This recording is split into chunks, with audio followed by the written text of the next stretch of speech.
Paz, Jesus, irmãos.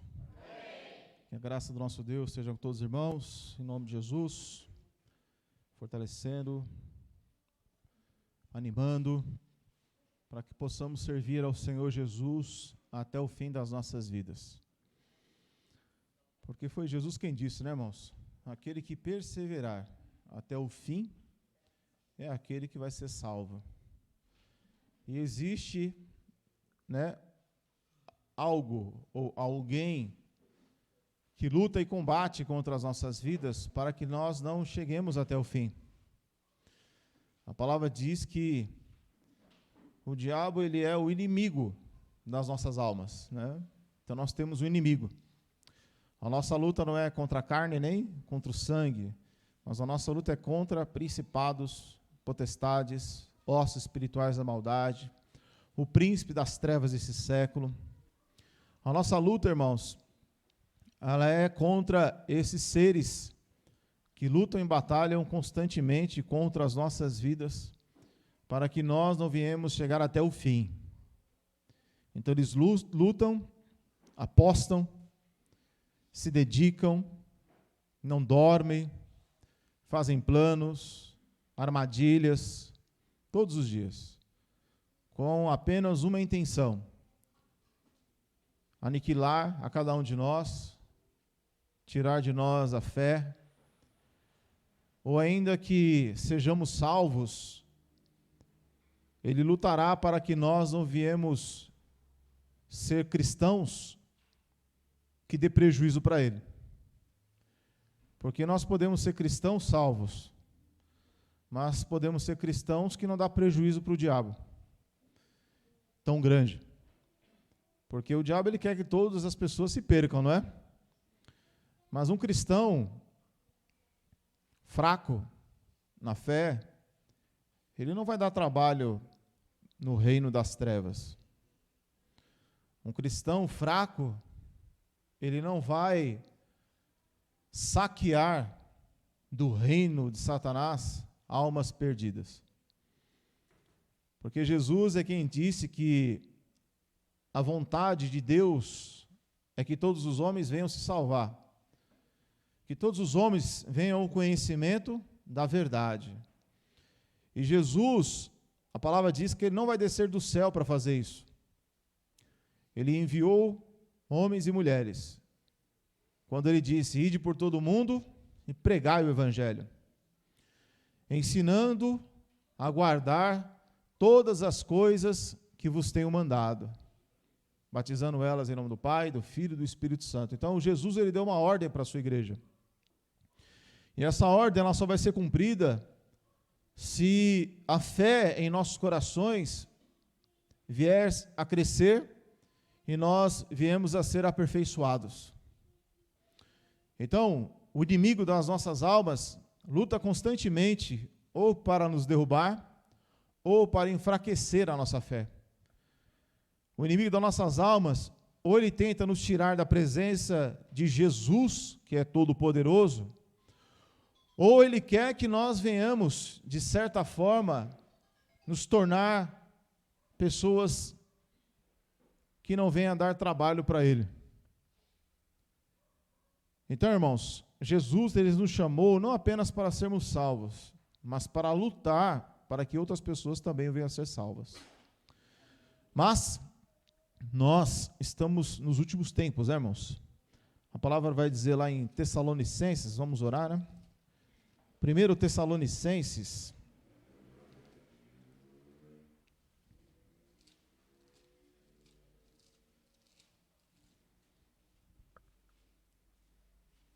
capítulo 5,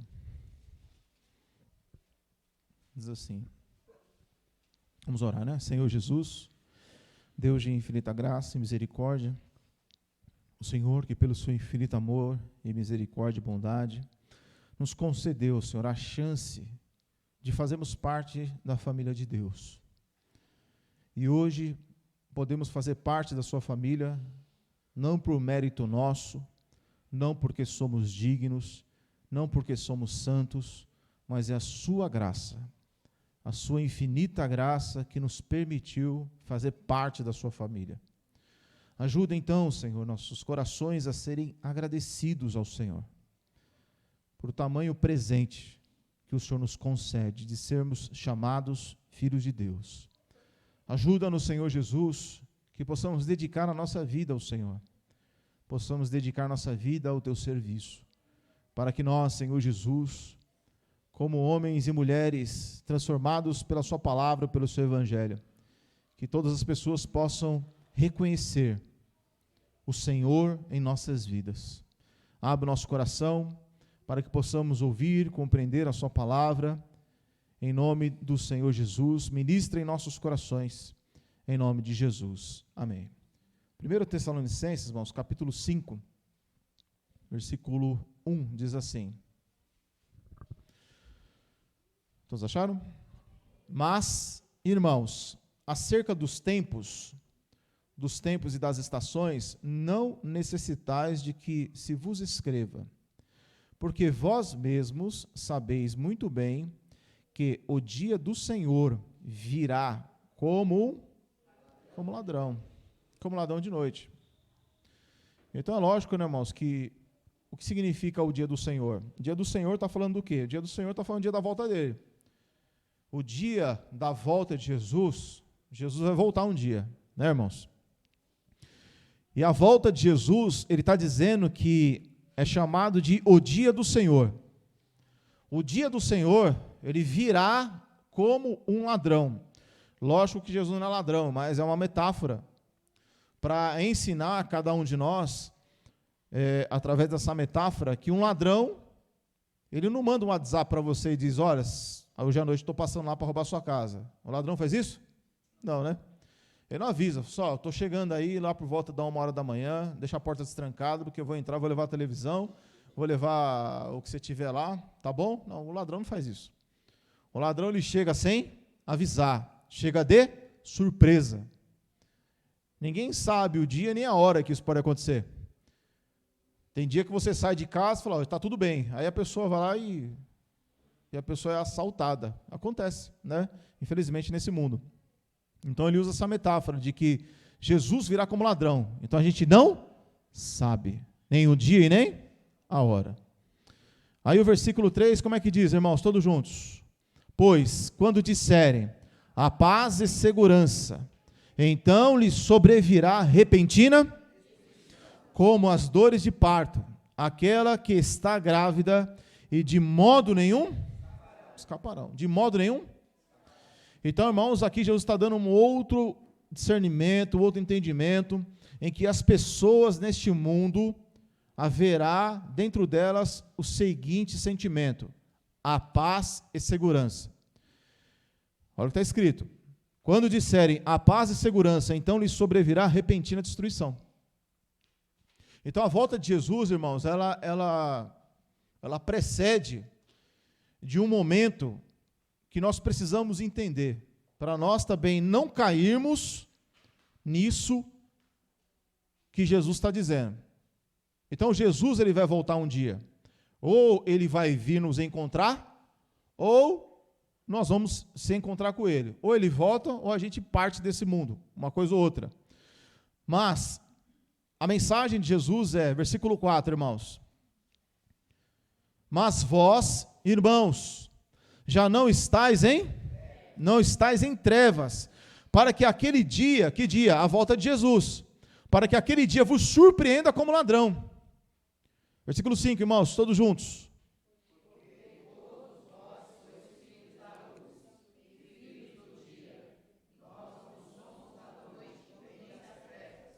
Somos filhos e filhos do dia. Nós não somos mais da noite e nem das trevas, que também é uma metáfora, né, irmãos? É uma metáfora. Quando fala que nós somos filhos do dia e da luz, está dizendo que somos filhos de Deus, filhos de Jesus. E quando fala que nós não somos da noite nem das trevas, ele está dizendo, olha, vocês não são mais filhos deste mundo, não são mais filhos do pecado, vocês mais não podem andar segundo o curso desse mundo, segundo a vontade da carne e dos pensamentos. Então, ele está dizendo, olha, quando Jesus voltar, né, irmãos? Quer ver? Vamos ler de novo aqui, ó. Versículo 2, todos juntos. 1, 2, 3, irmãos. Por quê?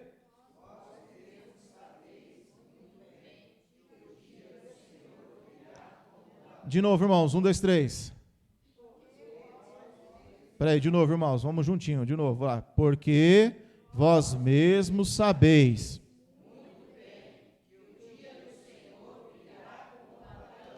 O dia do Senhor virá como ladrão?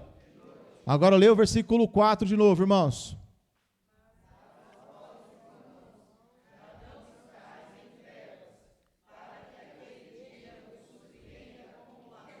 Então, irmão, aqueles que são do dia, aqueles que são filhos da luz, eles não vão ser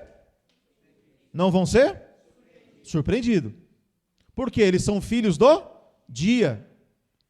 Então, os filhos do dia, os filhos da luz, são pessoas que sabem o que está acontecendo.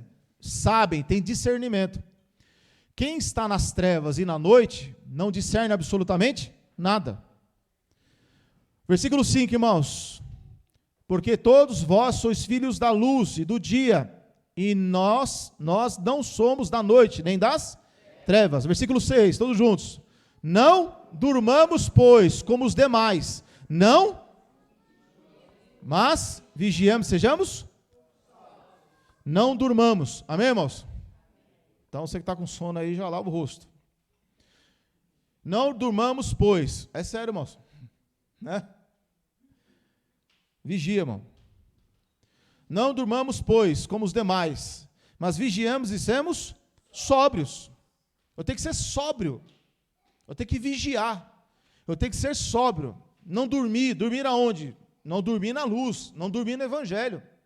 Não dormir para as coisas de Deus. Não dormir para as coisas de Deus. Senão o tempo passa. Sabe quando você dorme e você acorda e você fala, meu Deus, parece que eu acabei de fechar o olho. Ou seja, passou, dormiu 6 horas direto, não viu nem o tempo passar. Não sabe de nada. Aí o marido, ou a esposa, ou os filhos falam, você não viu nada lá fora, o barulho que teve, a briga que teve lá fora. Você não viu o que está acontecendo lá fora, não? Você não viu a bagunça que está acontecendo? Aí a pessoa, nada, eu dormi, na hora que eu deito na cama, é que nem uma pedra. Quem é assim? Só nós, né, mano? Levanta, tudo com vergonha, né? Levanta, mano. Quem tem um som de pedra? É assim, cai a casa lá, você está dormindo. Não é assim? Agora, espiritualmente, não podemos ser assim. O mundo está caindo, o pecado comendo solto, né? As vontades da carne, dos pensamentos, os desejos, está lá, a flor da pele, e a gente está dormindo. Então, a gente não pode. Então, Jesus está dizendo com muita clareza, olha, não durmamos, pois, como os demais, mas vigiemos e sejamos sóbrios. Então, eu tenho que estar sóbrio, eu tenho que estar vigiando, porque eu sou filho da luz e filhos do dia. Por quê? Versículo 7, porque os que dormem de noite, e os que se embebedam-se de noite. Mas nós que somos do dia, de Jesus, do Evangelho, sejamos como? Sóbrios. E tem que fazer o quê? Vestindo-nos da couraça da fé e da caridade, e tendo por capacete, o que, irmãos? A esperança da salvação. Porque Deus não nos destinou para a ira, mas para a aquisição da salvação por nosso Senhor Jesus Cristo. Então, Jesus, irmãos, quando Ele chama o seu povo para ser salvo, Ele não está destinando ninguém para a ira, não está destinando ninguém para a destruição naquele dia. Nós somos filhos do dia, então nós temos que estar atentos, acordados, com os olhos abertos. Não podemos dormir, como diz lá Efésios 5,14. Pelo que desperta tu que dormes, levanta-te dentre os mortos, e Cristo te esclarecerá. Vede prudentemente como andais, não como nécios, mas como sábios, remindo o tempo, porquanto os dias são maus. Os dias são maus. Então cabe a nós, irmãos, estarmos atentos, vigilantes. Para quê? Versículo 10. No finalzinho do 9 diz, né? Por nosso Senhor Jesus Cristo, que morreu por nós, para que, quer vigiemos, quer durmamos, vivamos juntamente com Ele. Pelo que exortai-vos uns aos outros e edificai-vos uns aos outros, como também o fazeis. Lá em Romanos 13, abra aí em Romanos capítulo 13, volta um pouco para trás.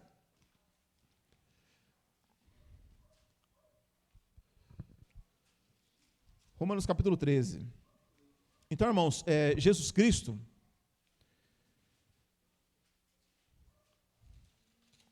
o nosso Senhor, irmãos, Ele deixou muitas coisas avisadas que aconteceram nos últimos tempos, e nós temos que estar atentos a essas coisas.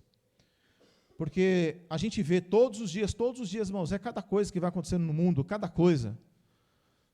Eu posso dizer claramente para os irmãos aqui, todos os pecados que a Bíblia condena, todos os pecados que a Bíblia diz claramente que é pecado, que leva para o inferno, está infestado dentro das igrejas. Está infestado. Se você pegar lá as obras da carne de Gálatas, de Gálatas 5, 19 diante, aquilo lá é predominante, infelizmente. Era uma coisa que era para estar no mundo, mas está nas igrejas.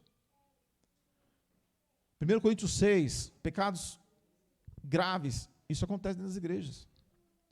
Apocalipse capítulo 22, 21, coisas condenáveis ao lago de fogo, aquilo lá está acontecendo dentro das igrejas. Então cabe a nós vigiarmos.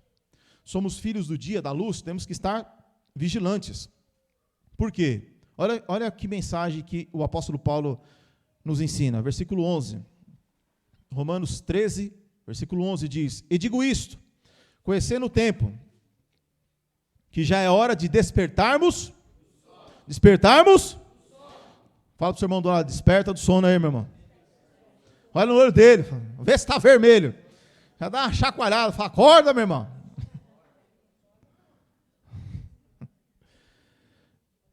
É lógico que nós estamos falando de outro sono, né, irmãos? Outro sono, que é o sono da alma, é o sono do espírito, é o sono da fé, é o sono da esperança, é o sono da santidade, é o sono da verdade, é o sono. As pessoas, elas não estão despertadas, elas estão dormindo.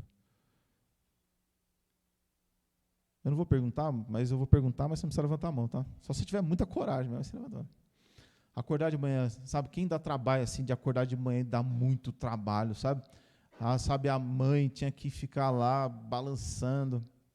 Bom, até hoje, eu me lembro que quando eu estudava de manhã, a minha mãe ia me acordar, e aquilo ali até hoje dá um negócio em mim.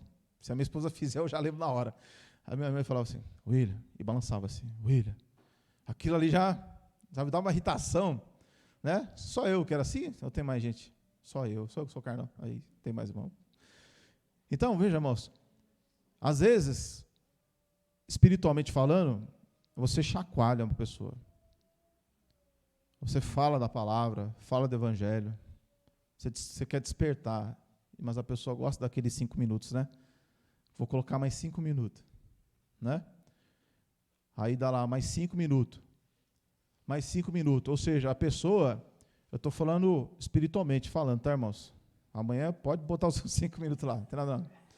Mas espiritualmente falando, isso é complicado, porque esses 5 minutos pode ser 1 mês, 2 meses, pode ser 1 ano. E a pessoa vai empurrando com a barriga os seus pecados, as suas iniquidades. Então, quando a palavra diz despertar do sono, é para despertar da situação com que a alma se encontra. Então, quando a palavra diz assim, né? Vamos ler de novo, 11. E digo isto, conhecendo o tempo que já é hora de despertarmos do sono. Por quê? Porque a nossa salvação está agora mais perto de nós do que quando? Isso é verdade, irmãos. A salvação está cada vez mais próxima, ou seja, cada dia que passa, nós temos que entender que a salvação, ela está mais presente na nossa vida. De que forma? Como eu disse para os irmãos, cada vez que passa, ou Jesus vai voltar, ou a gente vai. Uma coisa ou outra. Então, ela está mais próxima. A salvação ou a perdição também. Aí o versículo 12 diz, a noite é passada e o dia é... Quando a palavra está dizendo aqui, irmãos, de metáfora, noite e dia, não está falando do clima, não está falando do tempo, está falando de coisas espirituais. Quando fala de noite, né, está falando do quê? Das coisas pecaminosas. Está falando do quê? Prostituição, adultério, está falando da soberba, está falando de tudo que a palavra condena. E quando está falando de dia, está falando do quê? Das coisas de Jesus. As obras que é do Espírito, o fruto do Espírito. Então ele está dizendo, a noite é passada. Então a noite para nós tem que ser o quê? Passada. Que é o que ele vai falar mesmo, o apóstolo Paulo, lá em Coríntios 5, 17, que em Cristo, agora, nós temos que ser uma nova criatura. E as coisas velhas, ou seja, as coisas da noite, as coisas do passado, tem que ficar onde? Para trás. Então ele está dizendo, olha, a noite é passada, a velha vida tem que ser passada, e o dia é chegado. Olha, vamos continuar lendo aqui, ó, versículo 12. Rejeitemos, pois, as obras das... Rejeitemos, pois, as obras das... Então, vistamos das armas da... Então, o que significa isso? Rejeitar, irmãos. Você só rejeita uma coisa que está próximo de você. Você só rejeita uma coisa que lhe é oferecido. Eu não vou falar assim, olha, eu rejeito a fortuna do Elon Musk. Ele está me oferecendo alguma coisa? Não. Então, para mim, não adianta eu falar que eu rejeito isso. Eu tenho que rejeitar aquilo que está diante de mim. O pecado que está diante de mim, aquilo que está errado diante de mim, aquilo eu tenho que rejeitar. Então, quando diz, olha, rejeitamos as obras das trevas e nos vistamos das armas da luz. Veja, irmãos, que isso são ações e são atitudes que temos que tomar. Não é uma coisa que cai do céu. São obras que temos que praticar. Rejeitar as obras das trevas é você abandonar as obras das trevas. Então, apresentou diante de você uma obra de pecado, você vai fazer o que com essa obra de pecado? Você vai rejeitar. Apareceu lá uma tentação para você, você sabe, a palavra, o evangelho diz que aquilo é pecado. Se aquilo diz que é pecado, você vai fazer o quê? Eu rejeito isso daí. Rejeitar é dar as costas, porque isso desagrada a Deus. Isso desagrada a Jesus, então você rejeita, porque aquilo ali é pecado. A Bíblia condena aquilo ali como pecado. Jesus não concorda que aquilo que está escrito é pecado, é errado. Então você rejeita aquilo lá. Você não quer saber daquilo. Porque agora você é filho da luz, filho do dia. Quem é filho da luz e do dia, ele vai rejeitar o que é das trevas, o que é da noite, o que é do pecado. Por quê? Porque a natureza dele é luz, a natureza dele é do dia. Então, como a natureza dele é luz, é do dia, ele não combina com a noite, ele não combina com as trevas. Ele não faz parte daquilo ali. Ele não consegue. As trevas não conseguem entrar, não conseguem permanecer no coração dele, na alma dele. Por quê? Porque dentro dele está o dia, dentro dele está a luz. Então as trevas não conseguem permanecer no coração dele. Então quando ele fala uma coisa que foi errado, ele não engole aquilo ali e finge que não aconteceu. Ele falou uma coisa que não presta, então o coração dele vai querer rejeitar aquele pecado. Porque ele faz parte do dia, ele faz parte da luz. Então, aquilo que ele falou, a consciência dele, que é da luz, vai dizer, olha, isso que você disse, que você falou, é errado, você precisa se acertar diante disso daí. Você precisa resolver isso dentro de você, o seu coração não aceita isso, porque a luz e o dia está lá dentro, é a nova natureza divina dentro de nós. Então, a gente não aceita isso. Não aceita por quê? Porque dentro de nós está o dia. E o dia, como diz lá em João capítulo 3, Jesus, ele fala que Deus amou o mundo de tal maneira, tal, e aí chega uma hora lá, no versículo 19, diz que a condenação é esta, que os homens amaram mais as trevas do que a luz. Por quê? Porque as suas obras eram más. E o restante? Quem se lembra? Põe a mão aí, vamos lá. João capítulo 3, versículo 19, irmãos, está aí pertinho, põe a mão aí, que a gente vai voltar aí. João 3, 19.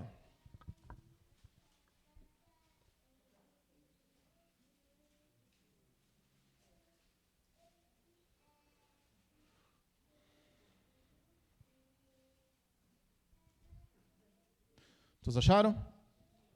João é pertinho, né? É fácil de achar. Diz assim, irmãos. E a condenação é esta, que a luz veio ao mundo. Quem é a luz? Jesus. E os homens amaram. Veja que é uma escolha pessoal de cada pessoa. É uma escolha.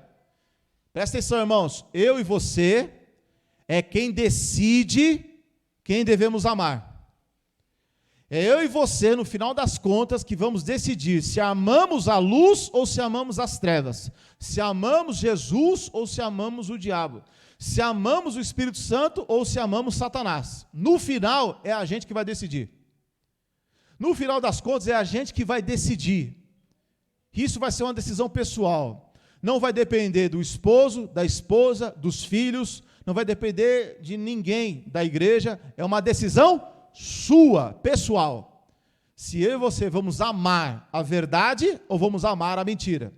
Se vamos amar a santidade ou se vamos amar a prostituição, o adultério. Se vamos amar a pureza ou se vamos amar o que não presta nesse mundo. No final é uma decisão pessoal nossa. Então Jesus, ele está dizendo, versículo 19, e a condenação é essa, que a luz veio ao mundo, e os homens, veja, não fala que é o diabo, fala que os homens amaram mais as trevas do que a luz, porque as suas obras eram más. Então hoje as pessoas, muitas vezes elas pecam e elas dizem assim, é o diabo colocou na minha frente. Eu pequei, mas foi o diabo que fez isso. Foi o diabo? Não. O diabo, ele pode colocar um prato, uma seta, um conselho, mas quem toma uma decisão final é quem? É a pessoa. Porque se a culpa do meu pecado for do diabo, eu não posso ser condenado. Se a culpa do meu pecado foi o diabo, então quem tem que ser culpado é o diabo. Então, os homens vão ser julgados, seremos julgados, os homens serão, por quê? Porque são eles que praticam os seus pecados. O diabo, ele é o tentador. Ele coloca o prato, a seta, o conselho, mas somos nós que decidimos. Por fraqueza, caímos. Por falta de instrução, caímos. Falta de entendimento, caímos. Por amar ao pecado, caímos. Mas é culpa do ser humano. Porque ele escolhe. 20. Porque todo aquele que faz o mal, aborrece a luz. Então quando a gente aborrece, quando a gente faz o mal, estamos aborrecendo quem? A luz. Quem é a luz? Jesus. Mas olha só, e não vem para a luz, para que as suas obras não sejam o quê? Então quando nós somos das trevas, se uma pessoa é das trevas, ela não vai para a luz, porque ela não quer ser o quê? Reprovada. E a gente, naturalmente, somos orgulhosos. A gente não gosta de ser reprovado. A gente sempre quer ser aprovado, né? Sempre queremos ser aplaudido. Sempre queremos que as pessoas nos elogiem. Mas, diante de Jesus, irmãos, muitas vezes nós somos reprovados. E temos que ir para a luz. Versículo 21, irmãos, todos juntos. Mas quem? Quem pratica a? O que é a verdade? Jesus disse, eu sou o caminho e a? Verdade. Quem pratica a verdade é quem pratica a palavra. Jesus disse, eu sou o caminho, a verdade e a vida. João 17, Jesus ora assim, Pai, santifica-os na verdade, a tua palavra é a verdade. Efésios 1:13 diz que a palavra da verdade, o evangelho da vossa salvação. Então, o que é praticar a verdade? É praticar o evangelho. É praticar o evangelho. Quem pratica o evangelho? Os filhos da luz. Quem pratica o evangelho? Os filhos do dia. Queremos ser filhos do dia, irmãos? Queremos ser filhos da luz. Então, quando nós praticarmos o mal, sabemos de uma coisa, estamos aborrecendo a luz. Mas se nós somos filhos do dia, nós vamos para a luz. Por quê? Porque nós queremos nos acertar diante da luz. Então Jesus, ele não rejeita todo aquele que vai até ele, diz a palavra em João capítulo 6. Jesus não rejeita nenhum de nós. Porém, eu preciso ir para a luz. Eu não posso jogar e empurrar nada para debaixo do tapete. Versículo 21. Mas quem pratica a verdade, vem para onde, irmãos? Para a luz, a fim de que suas obras sejam manifestas, porque são feitas em Deus. Então aqueles que vivem, são filhos da luz, filhos do dia, aqueles que são e permanecem na luz, eles vão para Deus, eles vão para Jesus, eles vão para a verdade. Eles vão, por que eles precisam ir? Porque as suas obras são manifestas, porque elas são feitas em Deus. Volta lá para Romanos capítulo 3 novamente, irmãos.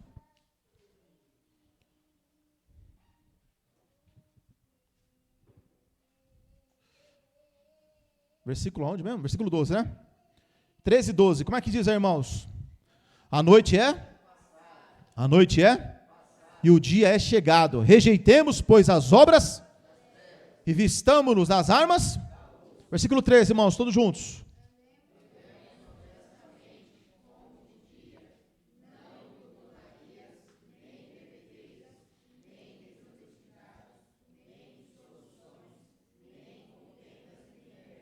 Então tudo isso aqui é obra do quê? Das trevas, da noite, né? Essas coisas não podem fazer parte da nossa vida. Versículo 14, irmãos. Mas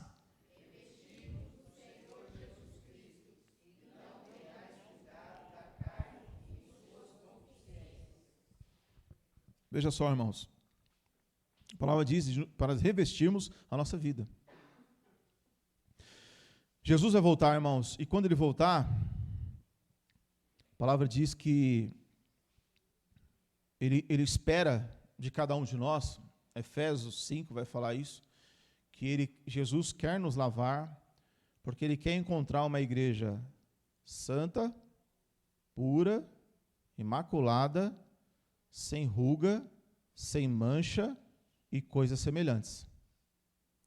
Porque ele veio para preparar um povo seu, especial, zeloso e de boas obras. Quando Jesus voltar, ele fala numa das suas parábolas que ele quer encontrar um povo que esteja trabalhando. Ele quer encontrar um povo que esteja vigiando. Ele quer encontrar um povo que esteja orando. Ele quer encontrar um povo que esteja preocupado com o reino dele. Então, vamos para Lucas 17. Então, existem as obras do dia e as obras das trevas. A palavra vai sempre nos alertando do seguinte: a palavra vai nos dizendo que as pessoas, elas podem dormir na luz, as pessoas podem perder a sensibilidade no reino de Deus, pode perder a sensibilidade diante de Jesus, e isso pode tornar um problema sério na vida das pessoas. Jesus falou que nos últimos tempos, nós lemos lá em Tessalonicenses capítulo 5, lemos que Jesus volta e ele diz que antes da volta dele as pessoas diriam a paz e a segurança. A paz e a segurança. Olha que interessante, irmãos. Eu estava pensando nesse texto, Lucas 17, versículo 26. Vamos ver o que Jesus fala acerca disso. Vamos ler o 26 e o 27 todos juntos. Amém? Como é que diz, irmãos? O versículo 26, como é que diz?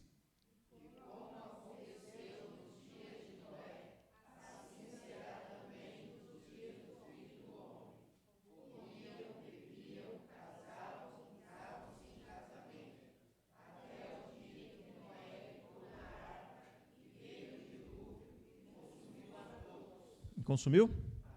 A todos. Como é que eles estavam vivendo lá naquela época, irmãos? Vamos ler de novo, devagarzinho, versículo 27. Como é que eles estavam na época de Noé? Comiam, casavam-se, davam em casamento. Comer é errado? Não. Você beber, depende da bebida, lógico, não é errado. Casar, não é errado. Eu fiquei pensando, essas coisas, elas mostram que a vida das pessoas não estava uma desgraça. A vida das pessoas estava muito bem. Olha o próximo versículo. Versículo 28 e 29, irmãos, todos juntos. Como é que diz aí?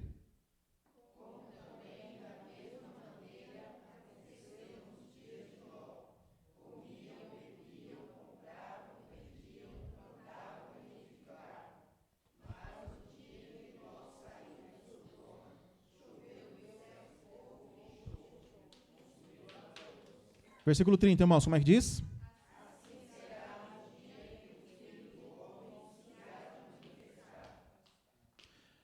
Vamos pensar nesse texto aqui que nós estamos lendo, irmãos. Se você tem o que comer, você tem o que beber, Você casa. Para casar, gasta, não gasta? Gasta. Muito boleto. Você gasta. Aí, na época de Ló, comiam, bebiam, compravam, vendiam, plantavam e edificavam. Essa sociedade estava passando por qual problema? Qual problema, moço? Qual dificuldade? Estava indo de vento e poupa. Eu fico imaginando, porque Jesus está dizendo lá no versículo 30, assim será, assim será, assim será, no dia em que o Filho do Homem se manifestar. Então, Jesus está dizendo que nos últimos tempos, o mundo nunca estará tão bem quanto antes da volta dele. E o mundo, irmãos, nunca esteve tão bem. Financeiramente, tem muita gente que passa fome, sim. Mas quantas, por exemplo, no nosso exemplo, lá no Nordeste, muita coisa mudou no Nordeste ou não? Não mudou para melhor? Mudou. Hoje lá, todo mundo tem celular, todo mundo tem internet, até os índios hoje têm internet, tem celular. As ruas asfaltadas, tem luz para tudo que é lado. Então, isso melhorou e muito. Então, veja só, irmãos, como isso pode ser um engano para a nossa vida. De 40 anos, mais ou menos, 40, 50 anos para cá, tem uma doutrina que ela ficou muito conhecida no mundo todo, que é a teologia da prosperidade. A teologia da prosperidade é tão forte, mas tão forte, que ela mudou o jeito da pregação do mundo todo. O mundo todo mudou o jeito de pregar por causa dessa teologia. O mundo pregou o jeito de... A igreja mudou o jeito de cantar. Os louvores, irmãos, que existem hoje, elas são fruto dessa teologia da prosperidade. Esses louvores que falam de vitória, que você vai vencer, que você é o tal, que você é isso, que você é aquilo, esse tipo de louvor é fruto dessa teologia da prosperidade. Então, os louvores que exaltam a pessoa de Jesus, eles estão em baixa. Louvores que exaltam a pessoa de Deus, que exaltam o povo de Deus, a igreja como corpo, isso acabou. Hoje, os louvores, a maioria deles são como? Trazendo a glória para si mesmo. É trazendo a glória e se voltada para o seu próprio eu, para o seu próprio ego. Então, essa teologia, essa doutrina de Satanás, ela entrou com tanta força em todas as igrejas, que o que se fala, o que se prega, o que se vive, o que as pessoas dizem, é justamente isso. Então, quando uma pessoa, ela está nessa situação, ela tem o que comer, ela tem o que beber, ela está comprando, ela está vendendo, ela está plantando, está edificando, a pessoa fala o quê? Graças a Deus que está dando tudo certo na minha vida. Como é que você está? Graças a Deus, olha, Deus tem abençoado, a minha vida está uma bênção, olha, a minha vida está frutificando. Aí você pensa, está frutificando o quê? Aí a pessoa fala, está acontecendo isso, isso, aquilo, outro. Olha, eu estou conseguindo vender, eu estou conseguindo comprar, estou conseguindo edificar, eu estou fazendo plano para o futuro, eu estou pensando nisso, estou pensando naquilo, estou pensando naquilo outro. Não é assim as pessoas hoje em dia? E elas acham que isso é uma bênção. E pode ser uma bênção mesmo. Jesus falou que não proibiu as pessoas de terem as suas coisas. Mas Jesus está dizendo que naquele dia, quando ele voltar, irmãos, as pessoas elas estarão voltadas apenas para o quê? Para essas coisas. Então, a gente trabalha, todo mundo trabalha, né? A gente procura o melhor possível, né? Então, eu procuro o melhor para a minha família, vocês procuram o melhor para a família de vocês, a gente procura o melhor, né, para o reino de Deus, para a igreja, né? Não é assim? Aí os irmãos, quando nós começamos aqui, quantas coisas mudaram, né? Quantas coisas, graças a Deus, mudou. Para melhor conforto dos irmãos. Então, compra-se melhores cadeiras, as irmãs compram um som melhor, os irmãos, vai comprando, por quê? A gente quer uma melhor estrutura. E eu não vejo pecado algum nisso. Assim você faz na sua casa, né? Você quer lá pôr uma tinta, você arruma, você quer comprar um carro, quer arrumar um carro, e aí está tudo certo, não tem problema. Mas qual foi o problema que Jesus está dizendo aqui? Jesus está dizendo que essas pessoas, elas comiam, bebiam, compravam e vendiam. Olha só, vamos ler de novo, versículo 27, 28 e 29. Todos juntos, irmãos. Vamos lá, bem mais forte aí. 1, 2, 3. Como é que diz aí?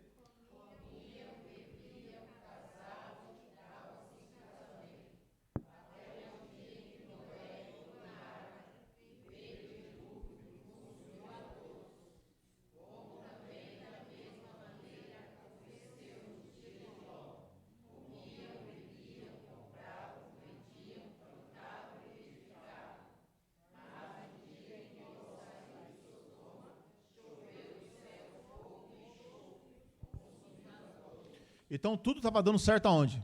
Na terra. Mas nada está dando certo no céu. Se a minha vida for próspera nesse mundo, mas eu sou uma pessoa que não ora, não lê a palavra, não se arrepende dos pecados, não tem uma vida que busca a santidade, a purificação, isso tudo é lixo. E essa bênção vai se tornar maldição, no final das contas. Então, esse engano, essa teologia que eu estou falando para os irmãos da prosperidade, ela traz a ideia, que ideia na mente das pessoas? Olha, você pode ver, né, existe coaches, essas pessoas que existem hoje no mundo, na internet, no YouTube, eles vão falar de prosperidade, eles usam a Bíblia. Eles usam a Bíblia várias vezes para poder falar bem da prosperidade. Mas o que eu quero dizer para os irmãos é que nós temos que tomar todo o cuidado pelo seguinte: as coisas que nos acontecem financeiramente, sejam boas ou ruins, elas não podem definir a nossa vida espiritual. O fato de eu ter alguma coisa boa, ou você ter prosperidade, isso não pode definir a minha vida espiritual. Não define. Não define. Essas pessoas, elas estavam olhando, quem olhava de longe, é como Jesus falou, naquele dia, quando eu voltar, as pessoas dirão, a paz e segurança, porque é o que as pessoas aqui estavam tendo. Que ideia que eles estavam tendo? Que está tudo certo, está tudo bem. Porque as pessoas, elas acreditam que quando as coisas vão ruins, é que tem alguma coisa ruim na vida dela. E não é assim. Às vezes, a pessoa, ela sofre, ela padece financeiramente, fisicamente, ela começa a sofrer, começa a padecer muitas coisas. E às vezes a pessoa acha que ela está debaixo de maldição. E lógico que não é isso. Não é isso que define maldição na vida da pessoa. Às vezes a pessoa ela passa por apertos, por lutas, dificuldades, tribulação, mas ela está perseverando nos caminhos de Deus. Ela comete um erro, um pecado, mas ela se arrepende. Ela está buscando a Deus na oração, está buscando a Deus no louvor, está buscando a Deus na palavra, está buscando a Deus na comunhão com os irmãos, ela está buscando a Deus, está perseverando, ela errou, pecou, mas chegou o dia da ceia, vai se arrepender, valoriza as coisas que Jesus deixou, como a ceia, por exemplo. Valoriza a oração, valoriza a palavra de Deus, valoriza. Então, o coração da pessoa pode estar acontecendo meio mundo de coisas na vida da pessoa, mas o coração dela está voltado para as coisas do reino de Deus. É o que Jesus falou. Não junteis tesouros no céu e na terra, mas não junteis tesouros na terra, mas junteis tesouros no céu. Então, quando ele fala de tesouro, ele está falando do quê? Onde está o seu coração, aí está o seu tesouro. Aonde está o seu tesouro, aí está o seu coração. Então, o que é tesouro? É o que é de mais importante para a sua vida. O que é de mais importante para a sua vida? O que é de mais importante para a sua vida, ali está o seu coração. Ou seja, ali está a sua mente. Ali está os seus pensamentos. Se Jesus é o meu tesouro, a minha mente está em Jesus. Se o meu tesouro é Cristo, é a palavra, é o Evangelho, a minha mente, a minha alma, os meus pensamentos estão voltados para Ele. Então, se eu tenho uma ação, uma atitude, um pecado que eu venha a cometer, e eu posso errar, você pode errar, podemos pecar, não porque queremos, mas somos sujeitos a isso, a nossa mente não está no mundo, a nossa mente tem que estar onde? Em Jesus, porque a noite é passada e o dia é chegado. Então, o que está dentro de nós tem que ser Cristo, a luz, a palavra. Então, irmãos, quando isso acontece, a nossa mente ela é dominada pelo Evangelho, por Cristo. Então, a nossa mente, os nossos pensamentos funcionam de forma diferente. Onde está o nosso tesouro? O nosso tesouro está em Jesus? Então, o nosso tesouro é Jesus? Então, o nosso coração está voltado para Ele. A nossa mente está voltada para Ele. Então, o pecado não passa desapercebido. Não passa desapercebido. Não existe mentirinha. É só uma mentirinha. Né? Mentirinha pode. Pode? Não pode. Não pode mentirinha. Mentirinha não pode fazer parte da nossa vida. Pode? Não pode. E se o patrão mandar mentir? Hã? Pode ou não? E se eu mentir e eu me der bem? Se eu mentir aqui e der tudo certo, está certo diante de Deus? Não está. Então, veja só, irmãos, o Evangelho, ele vai nos ensinando, vai nos explicando como é que eles viviam a sociedade naquela época. Então, compravam, vendiam, então, poxa, está dando tudo certo. Então, às vezes, Está tudo bem, irmão? Como é que você está, fulano, ciclano? Às vezes a pessoa sumiu, não aparece mais na igreja. Como é que você está? Tudo bem, graças a Deus. Eu falo, mas rapaz, como é que é isso, né?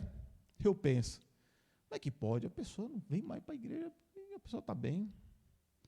Eu não entendo isso. Dá para entender? Não dá, né, irmão? Mas a gente se justifica com muita facilidade. Porque as pessoas elas se baseiam no quê? No que está dando certo. Às vezes, a vida da pessoa vira de ponta cabeça, aí ela fala, puxa, está acontecendo isso por quê? Porque eu estou fora de Jesus, estou fora da igreja. Aí acontece lá uma coisa horrível na vida da pessoa, ela fala, não, eu vou para os pés de Jesus. Não é assim que as pessoas pensam normalmente? Não, vai para... Aí, uma pessoa começa a dar coisa errada na vida dela, aí fala, não, isso aí é porque você está fora da igreja, por isso está acontecendo na sua vida. Não é assim? Você já falou isso para alguém?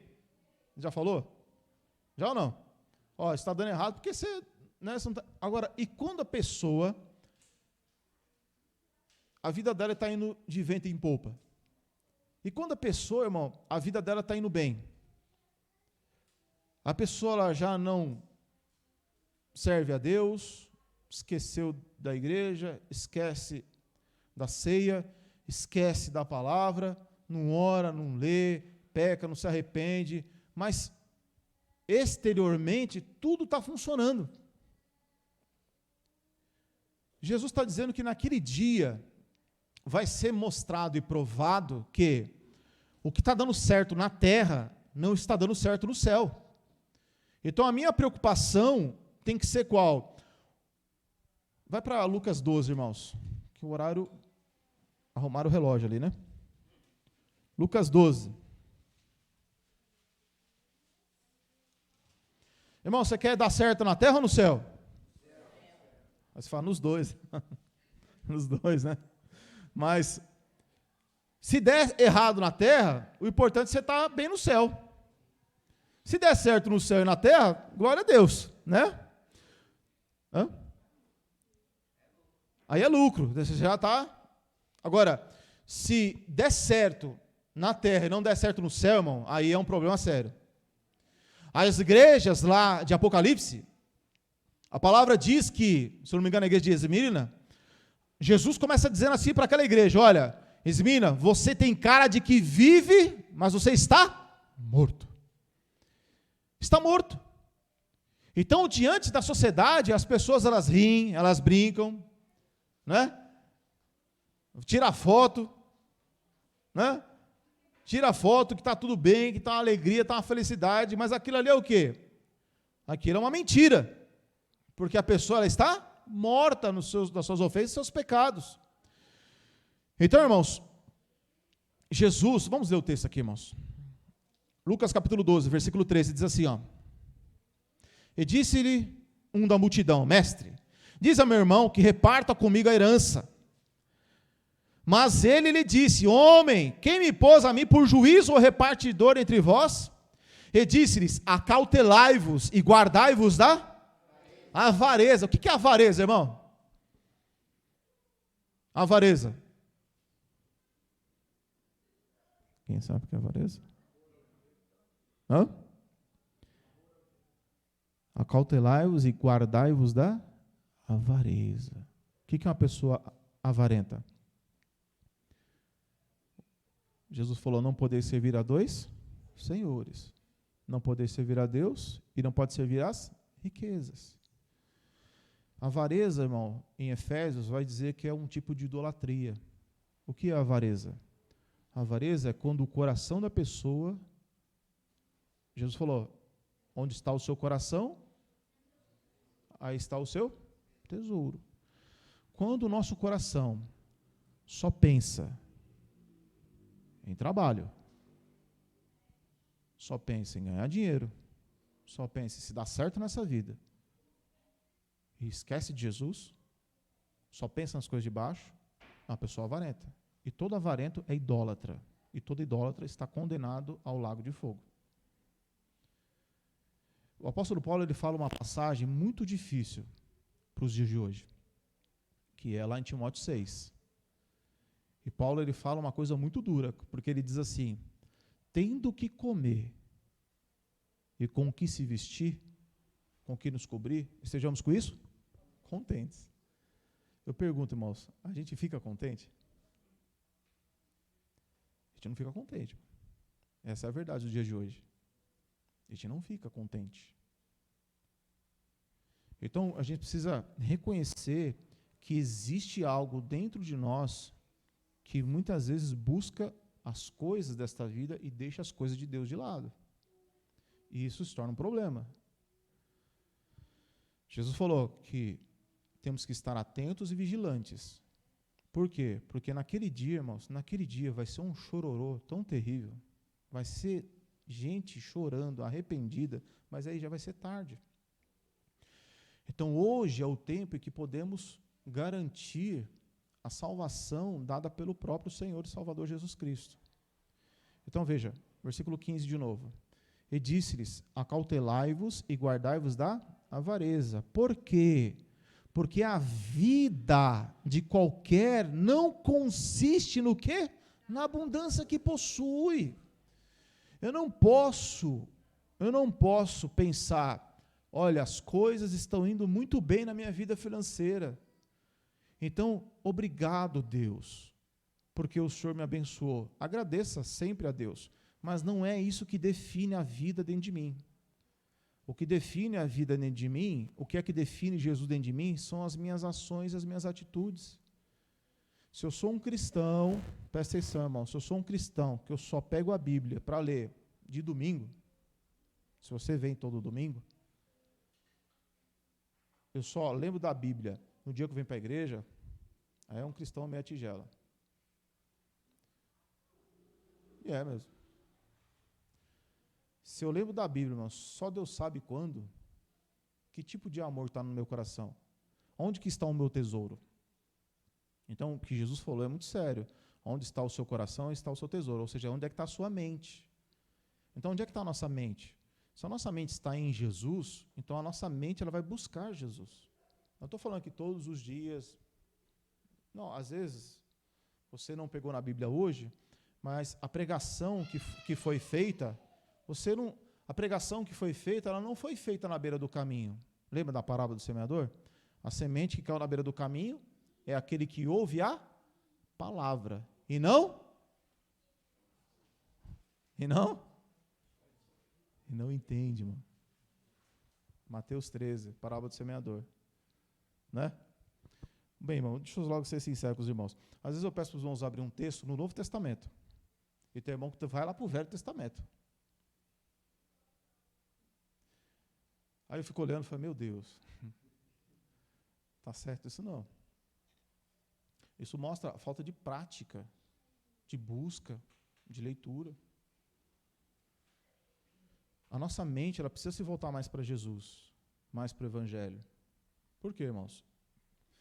Porque isso vai definir uma eternidade. Irmão, é sério. Olha, o que eu fizer hoje define a minha eternidade. Isso é muito sério.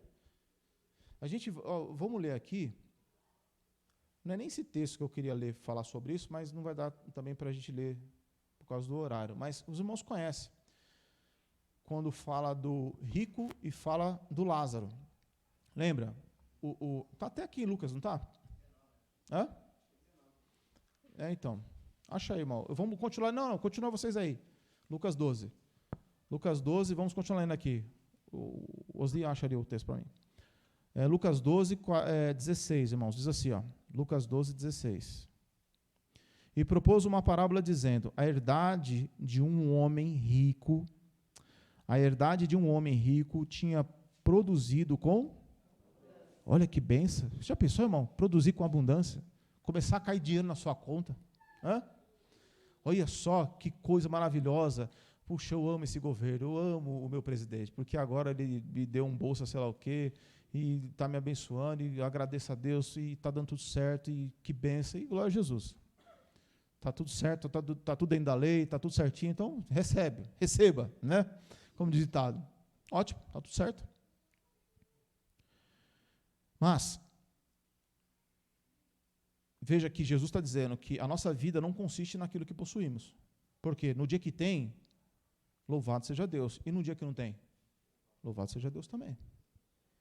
No dia que tem, eu vou servir a Jesus. No dia que tem, eu vou ajudar um irmão. No dia que não tem, eu preciso de ajuda. No dia que não tem, eu também vou perseverar. Então a minha vida não consiste no que eu tenho. Se eu tenho, amém. Se eu não tenho, amém também. Versículo 17, né? E arrazoava, pensava ele entre si, dizendo, olha que coisa, irmão. O cara, ele tinha ganhado muito dinheiro. E olha só o que ele pensava. Ele pensava com? O 17, né? Vocês estão no 17? Tira a palavra arrazoava e vamos colocar a palavra pensava, tá? E pensava ele entre? O que ele dizia, irmãos?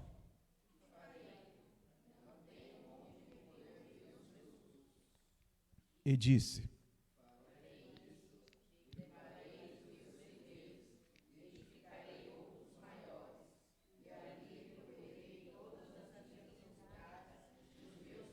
e direi à minha alma, alma, tens em depósito muitos bens, para muitos anos, descansa, come, bebe e folga. Olha só o coração, olha a mente das pessoas. É tudo voltado para si, voltado para o seu eu. É o que ele vai dizendo, ó, o que farei? Onde eu recolho os meus frutos? Farei isso, derribarei os meus celeiros, edificarei outros maiores, e ali recolherei todas as minhas, para os meus. Veja que não existe repartição, não existe outro, só existe o seu eu, o seu ego, né? O eu é o maior inimigo nosso, não é? O eu é o nosso maior inimigo. Quando a gente faz parte de uma igreja, esse eu ele tem que ser quebrado, né? Por quê? Porque a igreja é fazer parte de uma comunidade, fazer parte de uma comunidade. O casamento é um negócio que quebra o eu, não quebra? Ih, fiquei assustado. Quebra ou não quebra? Quebra. Porque depois que você casa, não é o seu eu que vale, agora é o nós. Não é assim? Ou eu posso chegar e falar para minha esposa, você vai fazer assim, acabou, que aqui que manda sou eu. Eu posso fazer, mas vai dar certo? Não vai. Não vai. Eu lembro de uma vez uma irmã, a irmã ela gostava de um carrinho, ela dirigia aquele carro e tal. E aí o irmão foi lá e vendeu o carro que a irmã dirigia. Falou para a irmã que vendeu o carro? Não falou. Foi e vendeu. Mas deu muito errado. Aí o irmão faz a besteira. E aí, irmão, quem tem que resolver? Eu falei, irmão, tu vai resolver isso aí, mano. Como é que você faz um negócio desse? Você não pode fazer o que você quer. Você não é solteiro. Você é casado, meu filho. Casado tem que ter o quê? Já diz lá no documento, né? Comunhão de bens. Você não faz mais o que você quer. Você tem que fazer a forma correta, a forma certa. Porque o eu tem que ser o quê? Aniquilado. Tem que ter conversa, diálogo. Né, irmãos? Por quê, irmãos? Porque esse homem aqui, ele coloca o eu, os meus, o meu. Não tem dois. É tudo para mim, para eu. Louvado seja eu, glorificado seja eu. Tudo meu. E veja que esse homem, ele tinha planos pro futuro. Presta atenção, irmãos. Vamos ler de novo, versículo 19? Eu direi à minha alma, pensamentos, eu direi no meu coração, eu direi para os meus prazeres, eu direi para mim mesmo. Então, presta atenção, irmãos, quando você está sozinho, você vai dormir, a sua cabeça põe a cabeça no travesseiro, e aí você começa a pensar meio mundo de coisa. Meu Deus. Né? Tem planos na nossa vida? Acho que tem. Eu tenho planos também, né, irmão? Eu tenho planos, eu tenho um sonho, tenho um filho que vai nascer, né? Então já penso, puxa, eu tenho que fazer isso, tenho que fazer aquilo, né? E já estou fazendo, né? Então você vai fazendo. Não é errado você se planejar, amém, irmãos? Não é errado você se planejar, não é errado você se precaver, não é errado você trabalhar, você ganhar dinheiro, você comprar suas coisas, não é errado isso aí, não é. Amém? Tá tudo certo, né, irmão? Dá para entender, né? Não estou fazendo voto de pobreza aqui, não é São Francisco. O que Jesus está nos ensinando é que não adianta a gente nos preparar na terra e estar despreparado no céu. Porque, olha só, 19, e direi à minha alma, alma, tens em depósito muitos bens para muitos anos. Para quê? Para descansar, comer, beber e folgar. Veja, o problema não está em si nisso. Por exemplo, você trabalha, você junta um dinheiro, porque você vai ficar no velho, você quer uma aposentadoria. É errado? Não, não é errado. Você tem condições de fazer isso? Faça. Mas o problema desse homem, qual que era? Versículo 20.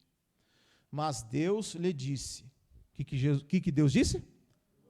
Olha, tá aí, louco. Só que, quando você olha uma pessoa, olha para uma pessoa, lembra de alguém aí, que parece com esse homem aqui, ó. Lembra de uma pessoa que diz, olha, eu estou derrubando e estou aumentando meu celeiro, estou edificando coisas maiores, eu estou só aumentando os meus bens. As pessoas do mundo, quando olham uma pessoa assim, falam o quê? Olha, essa pessoa é uma pessoa inteligente, não é assim? Olha como essa pessoa ela consegue ganhar dinheiro, como essa pessoa ela é bem próspera. A pessoa olha de fora e elogia, essa pessoa se torna referência, essa pessoa se torna uma pessoa de qualidade para as outras pessoas. As pessoas fazem matéria, as pessoas, né? Às vezes o pessoal usava muito exemplo do Silvio Santos, por exemplo. Nossa, o Silvio Santos começou vendendo caneta, vendendo coisa, bugiganga lá no Rio de Janeiro, era camelô, e olha o que esse homem virou, ele virou um grande empresário, nunca fez faculdade, tal. Eu conheço outras histórias de outras pessoas assim, que eu conheci pessoalmente, que nunca fizeram nada, estudaram tal, e conseguiram vencer na vida. Então, Jesus, ele ora para nós, e se tivermos a capacidade, dons, né, de fazer que essas coisas aconteçam, amém. Você tem capacidade de prosperar, você tem capacidade de crescer, você tem capacidade de ter muitas coisas, louvado seja Deus. Mas Jesus, ele está olhando primeiramente para o quê para as nossas vidas? É se como nós estamos diante dele. Se nós somos ricos para com ele. Porque olha só, enquanto as pessoas deviam olhar para esse homem e dizer, que homem inteligente, que homem sábio, Deus lá de cima está dizendo, louco. É a mesma coisa, irmão, lá com a igreja de Laodiceia, que tomou uma chapuletada de Jesus, né? A última igreja, Laodiceia, né? Que eles diziam como é que eles diziam de si mesmo? A palavra diz que a igreja de Laodiceia, lá nas cartas de Apocalipse, eles diziam de si mesmo, rico sou e estou enriquecido, e de nada tenho falta. Aí a resposta do céu, qual que é? Jesus dizendo para aquela igreja, vocês não sabem que vocês são o quê? Cegos, pobres, miseráveis, nus. Então, diante dos homens, podemos ser alguma coisa, mas o que vale é quem nós somos diante de Deus. O que nós somos diante da vista dos homens não conta o que nós estamos sendo vistos diante de Deus. Eu estou falando de aparência. Então, a nossa vida, ela tem que estar centralizada com a vontade de Deus. Essa pessoa aqui, Jesus, o versículo 20 diz, mas Deus lhe disse, louco, essa noite te pedirão a tua? E o que tens preparado? Para quem? Essa é uma pergunta crucial para qualquer ser humano. Se a pessoa morrer hoje, a alma dela está sendo preparada para quem? Né, irmãos? Agora, a pessoa do mundo, ela está preparando para quem? Mas, e nós? A nossa alma, todos os dias, a nossa alma ela tem a oportunidade de aprender, de ser ensinada. Então, a nossa alma está sendo preparada para quem? No nosso dia a dia. Porque o versículo 21, irmãos, finalizando, como é que diz aí o 21, irmãos?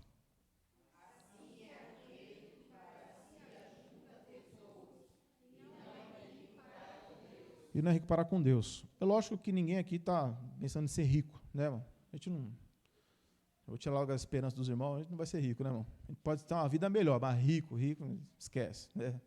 Só você jogar na Mega Sena, né?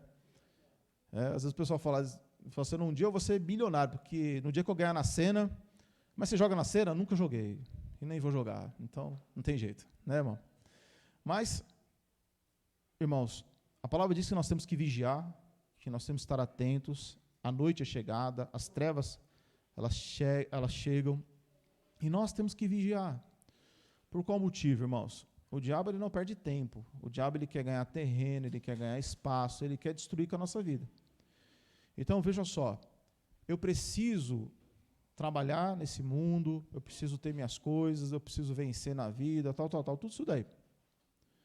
Mas o mais importante é como eu estou diante de Deus, como está a minha alma diante de Jesus Cristo. Tem erros, tem falhas, tem tudo isso daí.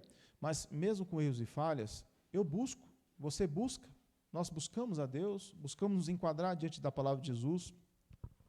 Então são essas coisas que fazem a diferença na nossa vida. Se a gente viver apenas pensando nas coisas de baixo, tem um texto que gostaria muito de ler, mas não é possível, lá em Filipenses, onde diz que, Filipenses 3, eu não lembro, onde diz que, Paulo diz que ele chorava muito, porque muitas pessoas se fizeram inimigas da cruz de Cristo, porque são pessoas que só pensavam nas coisas terrenas, nas coisas de baixo. Então, quando nós só pensamos nas coisas de baixo, nós indiretamente, ou melhor, diretamente, nos tornamos inimigos da cruz de Cristo. Quem só pensa nas coisas de baixo, ela é inimiga da cruz de Cristo. Por quê? Por quê? Porque se eu pensar nas coisas de baixo apenas, eu não tenho tempo de ser crucificado. Então, o inimigo da cruz é justamente quando nós só pensamos nas coisas de baixo. Então, irmãos, parece uma coisa simples, mas não é. Separa um pouco, ou muito, ou se você não tem costume de ler, de orar, de meditar, de reconhecer os erros, pecados, as transgressões, louvor, irmão, pratica essas coisas. Essas coisas fazem muita diferença na nossa vida, irmão, mas faz muita diferença. Faz muita diferença. É que a gente está acostumado com iFood. O que é um iFood? Uber. Você digita lá e chega, né? Hoje é assim. Não, mas a gente precisa perseverar, precisa batalhar, precisa ler. Irmão, hoje a coisa mais fácil desse mundo hoje, irmão, é ter a Bíblia na sua mão. Você pode ter a Bíblia no celular, você pode ter a Bíblia no YouTube, você pode ter de tudo quanto é jeito, irmão. Tem todo, irmão. Quando eu comecei no Evangelho, para mim ter uma Bíblia diferente, irmãos, meu Deus, eu tinha que ir lá comprar. Ia lá na Conde Sarzedas comprar uma outra tradução, porque eu queria saber como é que era essa tradução. Aí lá em casa ela tem umas 8 Bíblias lá. 8. Hoje, irmão, você tem no celular quantas? Hoje na minha aqui tem mais de 20 tradução. Mais de 20 tradução de Bíblia. Então hoje, irmão, é tanta facilidade para a gente ler, é tanta facilidade para a gente ouvir. Ah, irmão, eu não consigo ler. Então você pode pegar YouTube, você pode ouvir, você pode fazer tantas coisas, irmão. Qualquer dúvida, irmão, procura o Tom ali, ó, fala com ele ali, ó. Os irmãos que entendem, a Thaís, o Henrique, os mais jovens. Desculpa aí, Vanessa. Entendeu? É a brincadeira que a gente faz. Estou dizendo assim, irmãos, hoje tem facilidade de a gente poder ler a palavra. Louvor, irmão, que tem um louvor aí, irmão, para pegar um louvor, tinha que ir lá, comprar um CD, aí aquele CD tinha que entrar no computador, e tinha que fazer não sei o quê, irmão, está aqui a sua fita, está aqui o seu CD, dava um trabalho. Hoje, irmão, você pega lá um monte, e hoje você pode ouvir louvor o dia inteiro, irmão, é uma facilidade, né? Mas hoje parece que é o tempo que menos se lê, né? Se lê. E por que isso acontece? Porque o tesouro está em outro lugar, e não na pessoa de Jesus. Então, irmão, é necessário a gente pôr a nossa consciência, a nossa mente diante de Deus, reconhecer quando nós erramos, quando nós falhamos, e se arrepender, né? Porque o arrependimento, ele muda de mente, e muitas vezes vem acompanhado de contrição, né? Às vezes a pessoa chora, mas o choro não significa que mudou a mente. Mas quando a minha mente ela é mudada, automaticamente a contrição também vem, né? O choro, o quebrantamento. Então são coisas, irmãos, que a gente precisa aprender mais, a reconhecer diante de Deus onde estamos errando, onde estamos falhando, e falar, Senhor, eu estou errando aqui, eu estou pecando aqui, eu estou com falta aqui, gere em mim arrependimento, muda minha mente, muda meu coração. Amém, irmãos? orar, se arrepender, chorar pelos erros, pelas faltas. Isso é cristão, isso é uma coisa de Deus. É uma coisa, eu lembro que quando, estou terminando, tá, irmãos? Eu lembro que quando eu fui à igreja evangélica, eu conheci uma senhora que os pais dela foram um dos fundadores da Assembleia de... Não foi o fundador, mas um dos primeiros cristãos da Assembleia de Deus. E ela me disse uma frase um dia, uma senhora, ela já nem andava mais.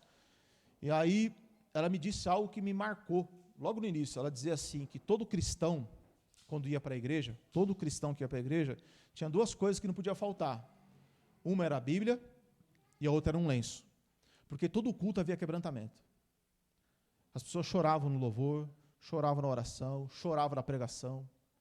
Então, o coração estava quebrantado.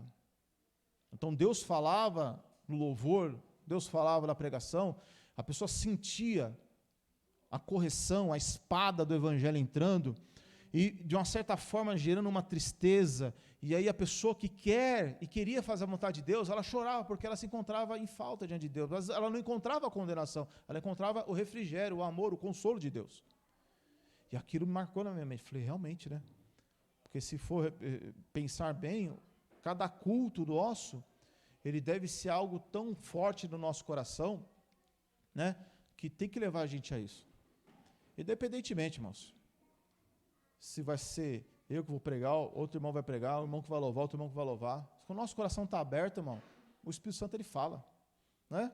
Não ficar nessa, o culto só é bom se o pastor pregar. Isso aí é a ideia do diabo, viu, irmão? É sério, irmão. Vem com o coração aberto, irmão, que Deus fala com você. Eu lembro de uma outra experiência, já estou terminando, irmãos. Outra experiência que eu lembro que o pastor, né, o pastor que eu tinha, ele falou que quando ele se converteu, ele ouvia, tinha uns pregadores, tal, oficiais lá da igreja, mas às vezes ia uma pessoa muito humilde lá pregar, não sabia às vezes nem falar direito, mas ele dizia que ele ia com o coração tão aberto, que, sabe, a igreja estava ali murcha, ninguém estava falando nada, aí aquele pregador, ele ficava tão atento com o que aquele pregador ia falar, que quando ele falava uma palavra que Deus tinha falado com ele, eles davam glória a Deus, e o pastor ele tinha uma voz muito, né, potente, né, mano? Então quando ele dava glória a Deus, quem estava dormindo já despertava, né? E aquilo também me marcou muito, porque eu aprendi com aquilo ali que Deus ele usa. Porque quando você abre a palavra, Deus vai falar, né?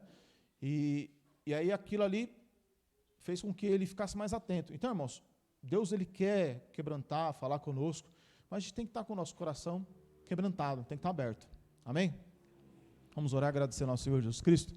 Vamos ficar de pé, pedir oração.